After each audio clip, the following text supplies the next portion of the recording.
자, 오늘 저와 여러분들이 함께 나누실 말씀은 창세기 11장 1절부터 9절까지입니다. 창세기 11장 1절부터 9절까지.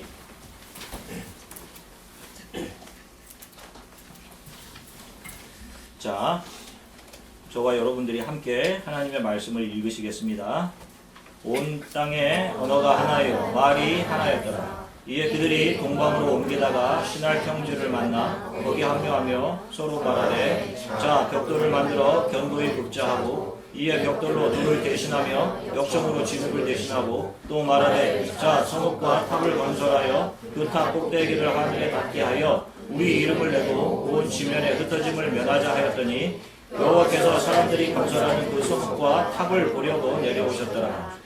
여호와께서 이르시되, 이 우리가 한 족속이요 언어도 하나이므로 이같이 시작하였으니 이후로는 그 하고자 하는 일을 막을 수 없으리로다. 자, 우리가 내려가서 거기서 그들의 언어를 혼잡하게 하여 그들이 서로 알아듣지 못하게 하자 하시고, 여호와께서 거기서 그들을 온 지면에 흩으셨으므로 그들이 그 도시를 건설하기를 그쳤더라. 그러므로 그 이름을 바벨이라 하니, 이는 여호와께서 거기서 온 땅의 언어를 혼잡하게 하셨습니다. 여호와께서 거기서 그들을 온 지면에 흩으셨더라. 아멘. 잠시 기도하겠습니다. 사랑해 주님 감사합니다. 이제 우리가 주님을 한 목소리로 한 마음으로 찬양하고 이제 하나님 말씀 앞에 섭니다. 성령께서 우리의 마음을 만져주시고, 주님 겸손히 하나님 앞에 우리의 온전한 모습이 드러나게 도와주시며, 그러한 우리의 온전한 모습, 죄된 모습, 연약한 모습, 또 무너진 모습 속에 그러한 모든 것을 덮어 안아내시는 하나님의 긍휼과 사랑으로 우리가 일어서고 하나님의 복음 안에 감격하는 귀한 시간 되게 도와주시기를 간절히 소망합니다. 감사드리고 예수 그리스도 이름으로 기도드립니다. 아멘. 할렐루야. 여러분 한 주간 동안 평안하셨습니까? 옆분들과 인사를 좀 할게요. 이렇게 좀 바닥에 앉아서 예배드리는 거는 정말 처음이시죠? 오래간만이시죠?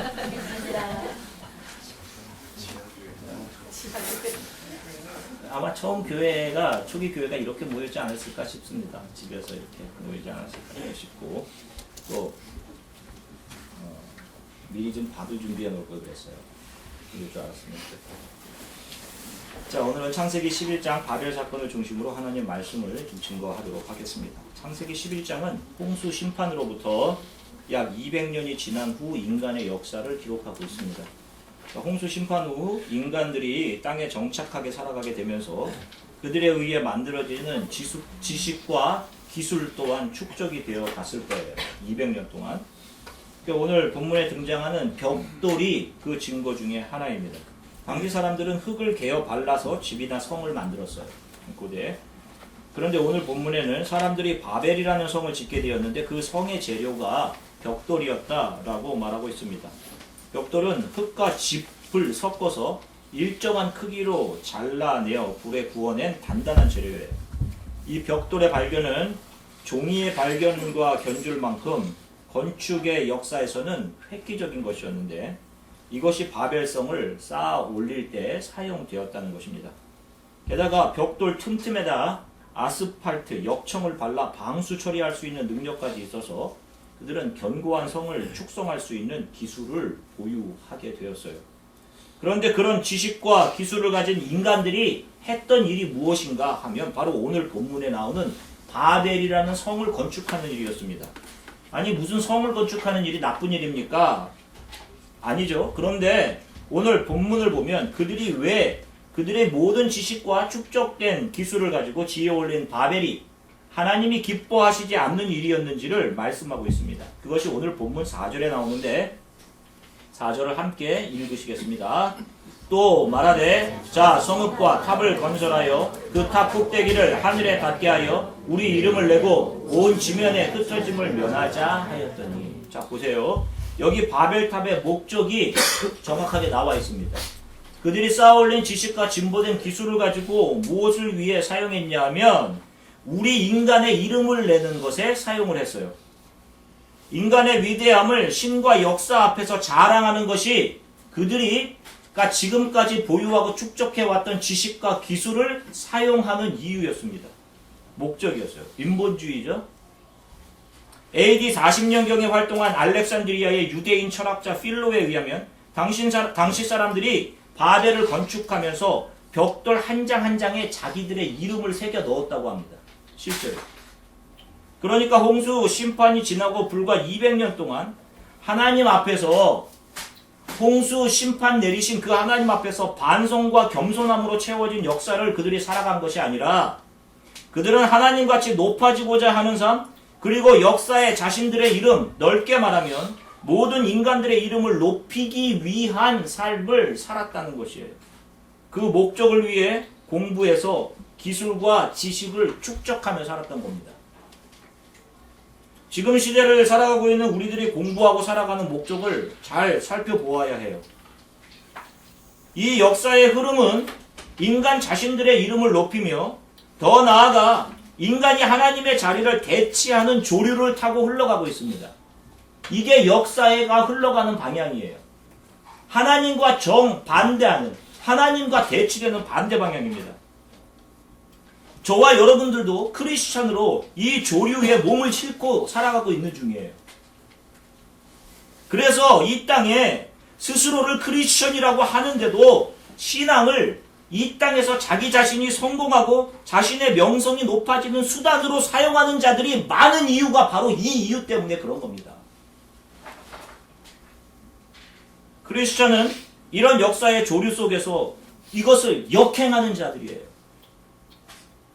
그래서 프로테스탄트 개혁주의라는 것은 교회의 제도, 잘못된 사회 제도 이런 것들을 뜯어 고치자는 의미가 아니라 이 시대의 흐름, 역사의 흐름, 인간들 스스로 자신들의 이름을 내고 자기 명성과 자랑을 그 안에서 캐내고자 하는 하나님을 등진 죄로 점철된 역사의 흐름을 역행하고 저항해서 우리는 하나님 앞에 하나님의 은혜 없이는 살 수 없는 자들임을 고백하는 바로 그런 의미를 담아내고 있는 것이 개혁주의 교회인 거예요.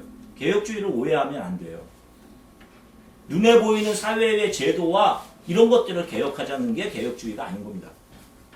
바벨이라는 것은 인간들이 자신들의 이름을 높이고자 스스로 힘으로 하늘만큼 오르려다가 하나님의 심판을 받고 그들의 언어가 혼잡해지고 온 땅으로 흩어지게 된 사건을 함축적으로 담아내고 있는 단어가 바벨입니다. 바로 하나님을 등진 이 세상이 만들어내는 모든 것의 실체가 이것이다 라는 거예요. 바벨, 바로 이 단어가 의미하는 혼동, 혼잡. 바벨의 의미, 혼동, 혼잡인 것입니다. 그래서 요한계시록에서도 하나님의 반대편에 서서 하나님을 대적하는 막강한 이 세상의 힘, 인간들이 만들어내는 지식과 기술을 이용해서 그들이 창출해내는 모든 것들을 통틀어서 성경은 바벨이라고 이야기하는 거예요. 그리고 하나님 나라의 반대의 개념, 세상 나라의 개념을 가지고 있는 것이 바벨인 것입니다. 그래서 성경의 마지막 부분에는 이 바벨성이 무너지는 것으로 요한계시록 성경의 마지막이 끝나고 있는 거예요. 요한계시록 14장 6절부터 8절을 한번 같이 읽어보시겠습니다. 요한계시록 14장 6절부터 8절까지의 말씀입니다. 함께 읽으시겠습니다. 또 보니 다른 천사가 공중에 날아가는데 땅에 거주하는 자들 곧 모든 민족과 종족과 방언과 백성에게 전할 영원한 복음을 가졌더라. 그가 큰 음성으로 이르되 하나님을 두려워하며 그에게 영광을 돌리라. 이는 그의 심판이 이르렀으니 하늘과 땅과 바다와 물들의 근원을 만드신 이를 경배하라 하더라. 또 다른 천사 곧 둘째가 그 뒤를 따라 말하되 무너졌도다 무너졌도다 큰 성 바벨론이여 모든 나라에게 그의 음행으로 말미암아 진노의 포도주를 먹이던 자로다 하더라. 결국 인간이 만들어내는 문명과 이 역사의 흐름 속에서 고안되고 발전, 진보되는 모든 것들, 제도, 문화, 문명들은 다 하나님을 대적하는 것들이라는 거예요. 하나님을 떠난 인간들 스스로 의지와 노력, 정의감의 발현으로 인간의 이름을 높이고 인간을 자랑하고 인간들 스스로 평화와 정의와 행복을 만들어낼 수 있다고 생각하는 바로 그것이 죄라는 것입니다. 인간 안에는 자기 이름을 내고 자기 유익을 챙기고자 하는 의도가 근본적으로 자리 잡고 있어요. 그리고 그것을 들키지 않기 위해서 스스로 규정한 정의와 선을 가져다가 그런 자신의 속이 보이지 않도록 자신을 포장하는 겁니다.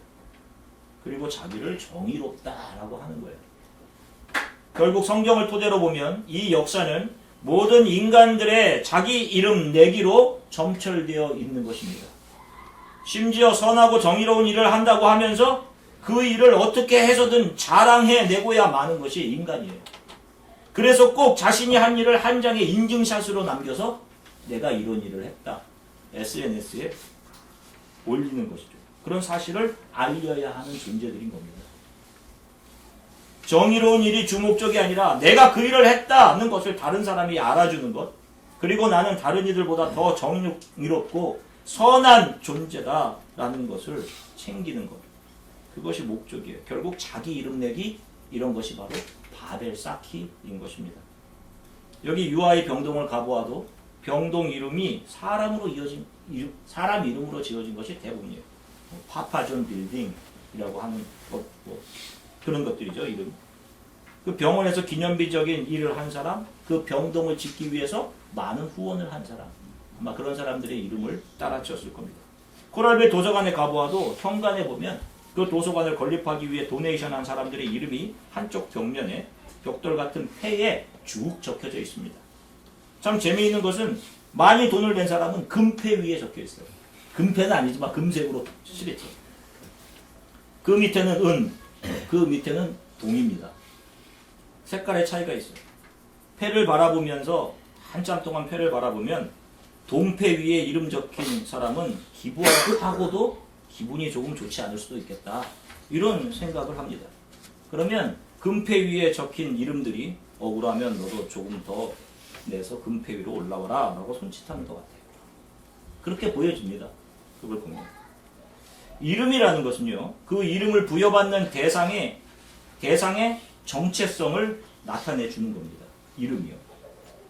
저 여러분들도 이름을 다 가지고 계시죠? 이 땅의 모든 사람들에게는 이름이 부여됩니다. 그리고 그 이름에는 의미가 있어요.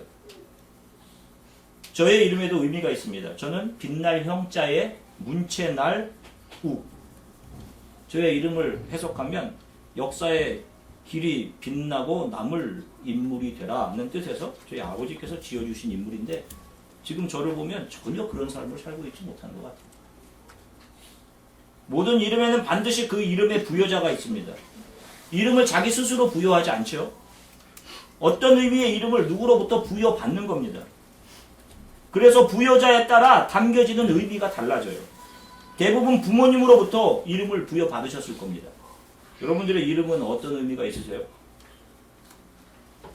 여러분들의 부모님이 이 험한 세상을 너는 이런 정체성을 가지고 이 세상을 살아가라 하는 의미로 여러분들에게 이름을 지어주셨을 거예요.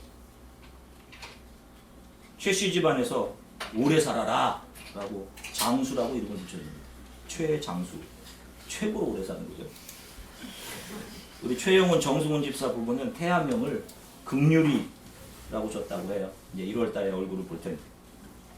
하나님이 긍휼히 여겨주셨다라는 의미와 동시에 아이가 하나님의 긍휼 속에 살아가기를 바라는 바람이 아마 그 이름 안에 들어있을 겁니다. 그 아이의 정체성이죠. 그러나 이런 이름이 부모가 아닌 다른 곳, 다른 조직, 다른 부여자들로부터 올 때에는 전혀 다른 정체의 옷을 입고 부여되게 됩니다. 예를 들면 무슨 조직폭력배 안에서 부여받은 이름들은 대부분 쌍칼, 독사, 올킬 이런 무시무시한 이름들이 대부분인 거예요. 그렇죠? 이런 무시무시한 조직 안에서 조직원들에게 사랑이, 소망이 이런 이름을 부여주지 않습니다. 그죠? 이런 이름들은 그 조직 안에서 그 사람에게 요구하는 정체성과는 전혀 다르기 때문에 사랑이 필요 없죠. 무슨 그 안에서 무슨 그런 게 필요 있겠어요. 조직폭력당 안에서 인간은 강해서 잘 강탈하고 폭력적이어서 상대방을 짓누르는 인간의 정체를 요구하기 때문에 그래요. 그렇게 이름 붙이는 겁니다. 그 안에서 평화와 약자를 돌봄이라는 것은 정체로 있을 수 없어요. 자, 이런 것들을 근거로 맨 처음 인간에게 부여된 이름을 살펴본다면 그 안에는 인간에게 부여된 맨 처음 순수한 인간의 정체성과 모든 철학의 질문인 인간은 과연 무엇인가 라는 것에 대한 해답을 우리가 발견할 수 있을지 몰라요. 왜냐하면 맨 처음 창조자는 맨 처음 인간에게 그 인간이 창조자가 원하는 정체를 담아서 이름을 붙여주었을 것이 분명하기 때문에 그렇습니다. 자, 그러면 창세기 2장 15절을 한번 살펴볼게요. 창세기 2장 15절입니다. 함께 읽으시겠습니다. 여호와 하나님이 그 사람을 이끌어 에덴 동산에 두어 그것을 경작하며 지키게 하시고. 아멘. 자, 여기서 그 사람이라고 번역된 히브리어는 하는 정관사입니다. 히브리어로 아담이라는 말입니다. 그 사람 아담이라는 말이에요. 영어로는 people이라는 뜻입니다. 아담. 이 아담이라는 명사에 히브리 정관사 하가 붙어서 사용된 거예요. 그 아담이라는 단어는 바로 그 사람의 이름이 되었습니다. 사람인데 이 한 사람의 이름이 된 거예요. 처음 인간에게 부여된 이름이 바로 사람입니다. people. 아담이라는 이름의 뜻이 사람이라고 했어요. 다시 말해서 그 한 사람 한 사람이 처음 그 한 사람에게만 주어진 것이 아니라 역사에 존재하는 모든 인간들에게 주어진 이름이 아담이었던 것입니다. 사람으로 주어진 거예요. 저와 여러분들의 본래 이름은 사람인 겁니다. 사람으로 주어졌어요. 그런데 이 안에는 의미가 담겨져 있어요. 이 아담이라는 단어 안에 커다란 의미가 있습니다. 이 말은 창세기 2장 7절에 나오는 것에서 우리가 힌트를 얻을 수 있어요. 한번 같이 읽겠습니다. 창세기 2장 7절입니다. 여호와 하나님이 땅의 흙으로 사람을 지으시고 생기를 그 코에 불어넣으시니 사람이 생명이 되니라. 자, 땅이라는 히브리어 아다마에서 나온 말이 바로 아담. 땅, 흙이라는 말이에요. 그러니까 사람이라는 말에는 흙이라는 말이 있는 겁니다. 흙. 그러니까 인간에게 주어진 처음 이름 안에 담겨진 의미는 흙이었던 거예요. 이것이 인간의 정체성이고 인간은 무엇인가에 대한 대답입니다. 인간은 흙인 거예요. 그래서 인간이 결국 한 줌의 흙으로 돌아가는 겁니다. 화장터에 가보셨어요?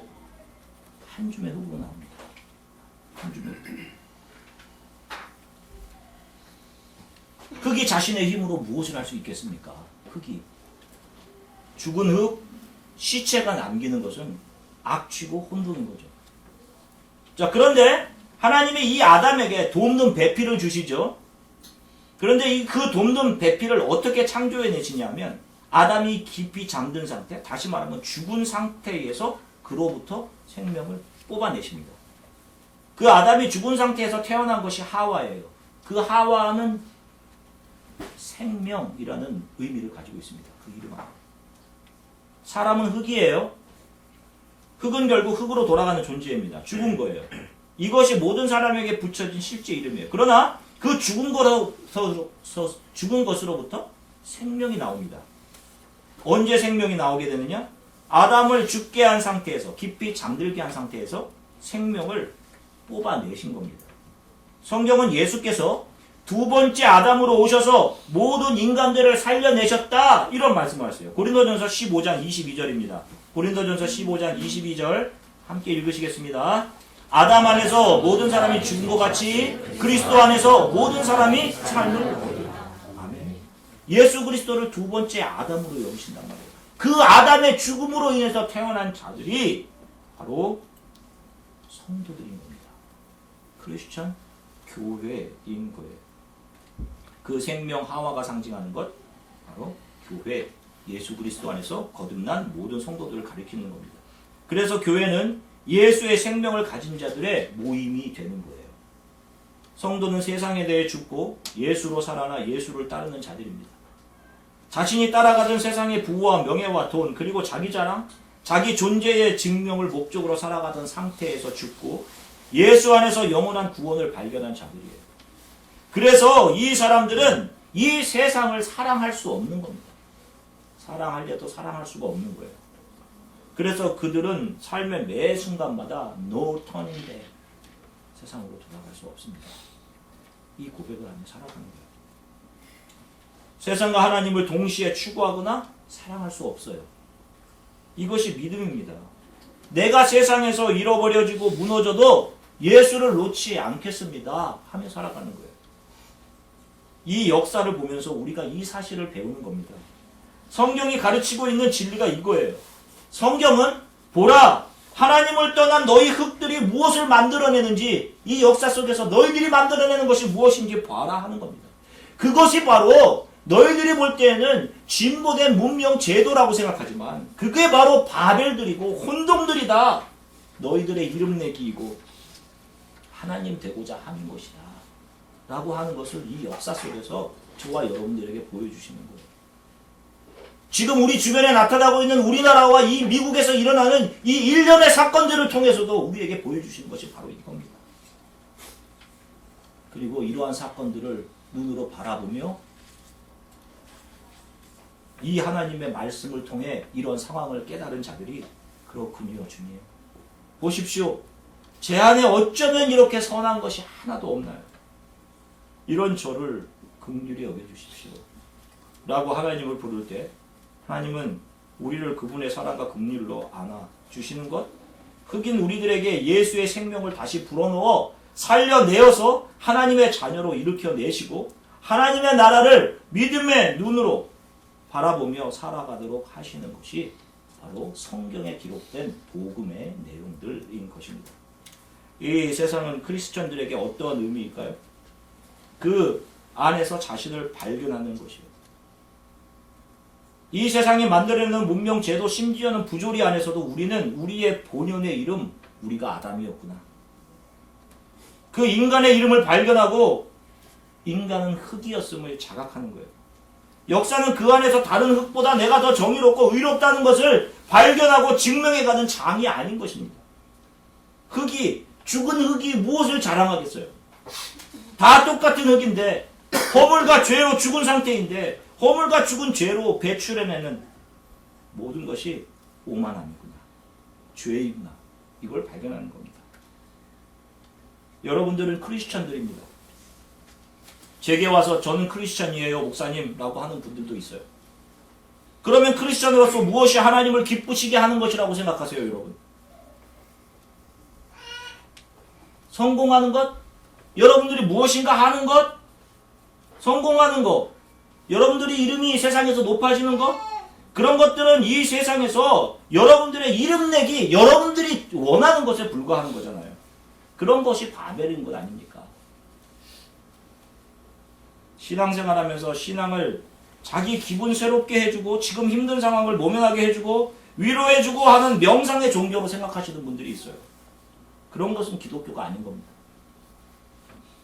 다른 것을 믿고 있는 거예요. 다른 거. 잘못 믿고 있는 겁니다. 성경이 무엇을 말하고 있는지 한번 볼게요. 에베소서 2장 4절부터 9절입니다. 함께 읽겠습니다. 에베소서 2장 4절부터 9절. 긍휼이 풍성하신 하나님이 우리를 사랑하신 그 큰 사랑을 인하여 허물로 죽은 우리를 그리스도와 함께 살리셨고 너희는 은혜로 구원을 받은 것이라. 또 함께 일으키사 그리스도 예수 안에서 함께 하늘에 앉히시니 이는 그리스도 예수 안에서 우리에게 자비하심으로써 그 은혜의 지극히 풍성을 오는 여러 세대에 나타내려 하십니다. 너희는 그 은혜에 의하여 믿음으로 말미암아 구원을 받았으니 이것은 너희에게 난 것이 아니요 하나님의 선물이라. 행위에서 난 것이 아니니 이는 누구든지 자랑하지 못하게 합니다. 아멘. 우리의 노력으로 이룬 그 무엇인가가 기특함으로 드러나지 않도록 내가 이런 일을 했으니 정의롭네. 하나님 저 자랑스럽죠. 이런 것을 하지 않도록 하나님은 우리의 그 어떤 행위나 의지, 노력, 성과를 보지 않으시고 한량없는 일방적인 은혜로 우리를 덮어주신 겁니다. 그 하나님의 은혜를 알기 위해 먼저 내 안에 있는 악한 죄성을 드러내시는 거예요. 여러분들 힘든 과정이 있으면 내가 얼마나 연약한 자인지를 드러내시는 겁니다. 그걸 자꾸 뭐 하려는 것으로 덮어내시려면 안 돼요. 제가 이런 사람이군요. 하나님 저를 긍휼히 여겨주세요. 그 자리로 나아가야 되는 것이 맞는 거예요. 나 자신도 두렵고 놀랄 정도로 내 안에 이런 악한 것이 있다니요. 내가 이렇게 약한 사람이라니요 하면서 매일 자기 자신에 대해서 놀라는 겁니다. 자기 자신에 대해 처절한 절망을 자기 스스로가 보는 거예요. 그것이 지옥인 거죠. 그런데 그런 내 안에 있는 지옥의 구덩이를 사랑으로 덮어내시고 우리를 너는 내 자녀다라고 하시는 하나님의 은혜, 그 사랑을 매일 경험한 자들이 예수 그리스도를 따르는 자들, 교회 성도들인 것입니다. 그 예수의 사랑이 지금 내가 어떤 환경에 있건 우리를 풍성케 하고 풍랑 가운데서도 우리를 평안케 할 수 있는 거예요. 여기에 무슨 위로가 더 필요합니까? 그 예수가 사랑으로 나를 덮으시고 계신다는 이 사실보다 더 큰 위로가 어디 있어요, 여러분? 한 주간 이것을 기억하시며 살아가세요. 여러분들이 무엇을 해도 상관없이, 여러분들의 나약함과 연약함과 죄성에 상관없이 여러분들을 덮으시고 사랑하고 계시는 예수 그리스도를 묵상하시며 살아가세요. 역사 가운데 지금의 나보다 더 정의로운 사람이 없었겠습니까? 한때 저와 친분이 있던 정치인들이 몇몇 있습니다. 지금 현 정치계에서 활동하고 있는. 처음 그들을 만났을 때 한결같이 정의로운 젊은이였어요.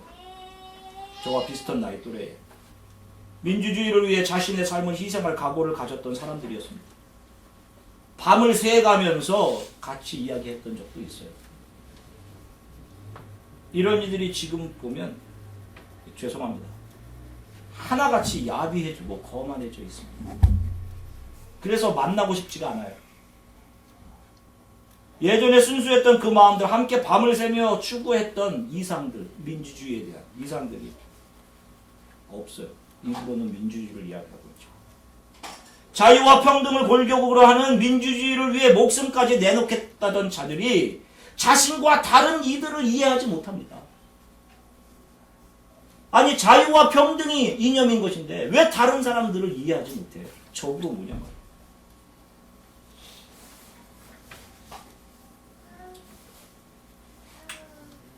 전략이 다 네거티브입니다. 반칙의 왕들이 됐어요. 반칙왕. 인간들이 만들어온 이 긴 역사 속에 인간들이 끊임없이 행복을 추구하기 위해 내놓은 답들을 한번 살펴보자고요. 민주주의, 공산주의. 민주주의를 대해서 나왔죠. 얼마나 많은 살상을 남겼습니까? 민주주의. 또 인본주의, 르네상스, 과학문명, 이 중 어떤 것이 인간 세상을 유토피아로 만들었어요? 더 많은 살상과 탐욕과 범죄 등을만을 양산해냈습니다. 다들은 이들을 짓밟고 섰던 정의는 다시 누군가에 의해 짓밟혀 역사 속으로 사라졌어요. 모든 시도는 허사로 끝났고 역사는 그 허사를 만들어내는 것들을 지금 계속해서 반복하고 있는 중인 겁니다. 그래서 바벨인 거예요. 혼동. 다행인 것은 하나님이 개입하셔서 인간들이 세우는 자기 자랑과 스스로 이 땅에서 세워가는 유토피아들을 하나님이 그때그때마다 허물어 내신 겁니다. 이게 너희들의 정체야. 이게 너희 이성주의의 정체야. 세계 대전들을 통해서. 아, 인간은 무엇을 해도 이기적인 존재들이구나. 인간의 이성을 신뢰할 수 없구나. 심지어 싸우는 이유도 자기 자신의 이름 내세우기 위하고, 내가 더 드러나야 하는데 그렇지 못하면 상대방을 죽이고 제거하는구나. 이런 사실을 배워가는 겁니다. 그리고 그들은 역사 속에서 그들 중에 일부는 하나님의 은혜를 더더욱 붙들고 살아가게 되는 거예요. 사랑하는 성도 여러분, 매일의 삶에서 자신감을 가지지 말라는 말이 아니에요. 크리스천이라고 매일 무너져서 자존감 없이 살아가는 말이 아닙니다. 자신감은 주 예수가 너는 내 자녀다 라고 말씀해 주실 때 우리 안을 따뜻하게 채우는 그 믿음이 크리스천의 자신감인 거예요. 무엇이 두려울 게 있어요? 하나님이, 옴니포텐트한 하나님이, 전능자 하나님이 우리를 자녀라고 하시는데 우리를 넘어뜨릴 수 있는 것이 없는 겁니다. 무슨 긍정적인 마인드를 가지라 이런 것이 아니에요. 그런 것이 자신감이 아닌 겁니다. 인간의 노력으로, 의지로, 투쟁으로 행복과 번영, 정의를 창출해낼 수 있다는 것은 이 세상의 추구이며 이 세상의 지혜예요. 교회나 목회자들 가운데 이런 일을 하고 있는 사람이 있습니다. 반기독교인 겁니다. 그게 이단인 거예요. 그 지혜로 쌓아 올리는 것이 결국 바벨이요, 혼동인 겁니다. 그것이 혼동임을 역사 속에서 허물어내시며 하나님께서 보여주시는 거예요. 그런데 인간이 그것을 깨닫지 못합니다. 교회는 인간의 지혜를 가르치는 곳이 아니에요. 기독교는 이 땅에 정의가 임해 유토피아를 건설해낼 수 있다는 꿈을 증거하는 종교가 아닙니다.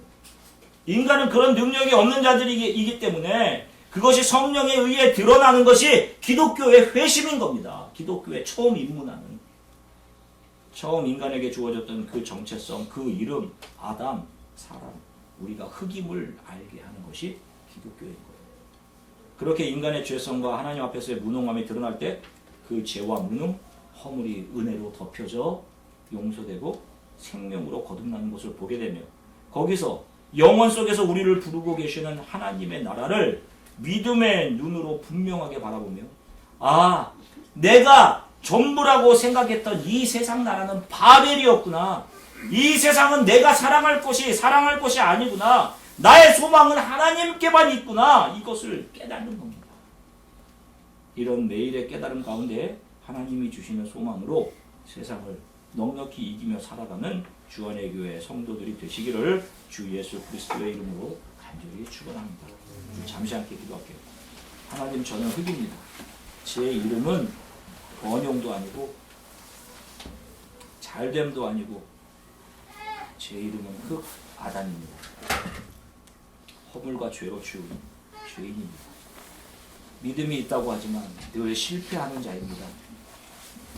만들어내는 모든 것이 내 자랑 과시이고 제 안에는 선한 것이 없습니다. 하나님, 이런 나를 그럼에도 불구하고 하나님의 은혜로 덮어주시고 하나님의 자녀로 삼아주시는 것 감사합니다. 너는 내 자녀다 하시는 그 하나님의 음성만 붙잡고 살아가게 해주세요. 나를 신뢰하지 않고 내 안에 예수 그리스도만 신뢰하며 이 삶을 살아가게 해주세요. 매일매일 하나님의 은혜만 보게 해주세요. 우리 이렇게 잠시 함께 기도하겠습니다.